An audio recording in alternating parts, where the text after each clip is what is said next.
اب قیامت تک حضور کے زمانے ظاہری کے بعد سے لے کے قیامت تک اگر کوئی نبی ہونے کا دعویٰ کرتا ہے تو وہ جھوٹا ہے، جھوٹا کذاب ہے، دجال ہے۔ اور میرے پیغمبر نے، غیب داں نبی نے فرمایا تھا قیامت تک میری امت میں کم سے کم 30 دجال پیدا ہوں گے بڑے دجال کے علاوہ، اور یہ 30 دجال نبوت کا دعویٰ کریں گے۔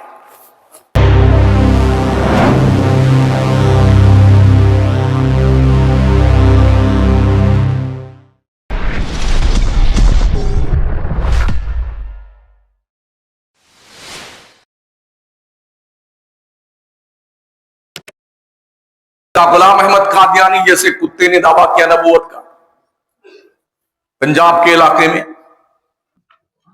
مسیلمہ کذاب نے دعویٰ کیا تھا نبوت کا صدیق اکبر کے دور میں، ایک عورت نے نبوت کا دعویٰ کیا تھا اسود انسی نے، نبی کے غلاموں نے کیفر کردار تک پہنچا دیا تھا انہیں۔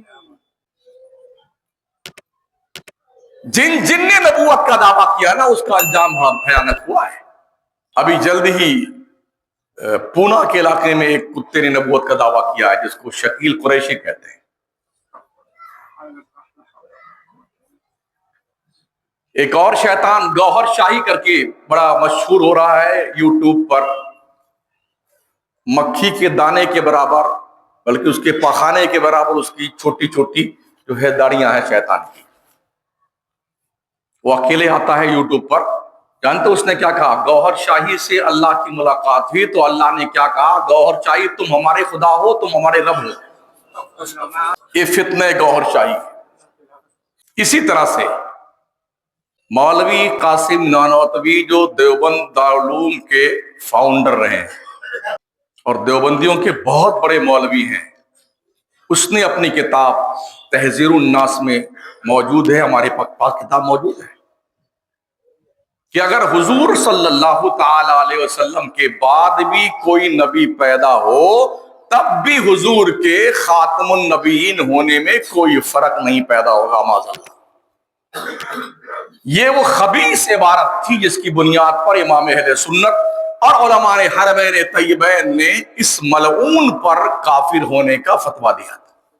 اللہ کیا ارشاد فرماتا؟ ما کان محمد ابا احد من رجالکم ولیکن رسول اللہ و خاتم النبیین۔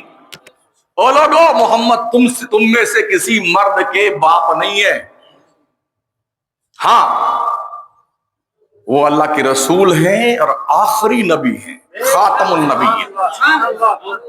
آخری کسے کہتے ہیں؟ جس کے بعد کوئی نہ ہو اسے آخری کہتے ہیں۔ آپ جانتے ہیں جلسے ہوتے ہیں نا، جلسوں میں تبھی اب آخری کڑی کے طور پہ فلاں صاحب خطاب فرمانے تشریف لاتے ہیں، مطلب ان کے بعد کسی کا خطاب نہیں ہوا، اس کو آخری کہتے ہیں۔ تو ہمارے حضور جب آخری نبی ہیں، خاتم النبیین ہیں، خاتم المرسلین ہیں، اور حضور نے فرمایا میرے بعد کوئی نبی آنا پاسبل نہیں ہے، تو اگر کوئی اس طرح کا عقیدہ رکھتا ہے تو وہ بے دین ہے، اسلام کے دائرے سے خارج ہے۔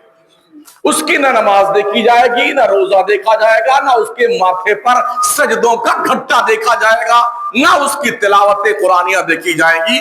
شریعت کا حکم ہے وہ شخص کافر ہے، اسلام کے دائرے سے خارج ہے، جو ہمارے نبی کے بعد میں کسی نبی کا آنا پاسبل مانتا ہو۔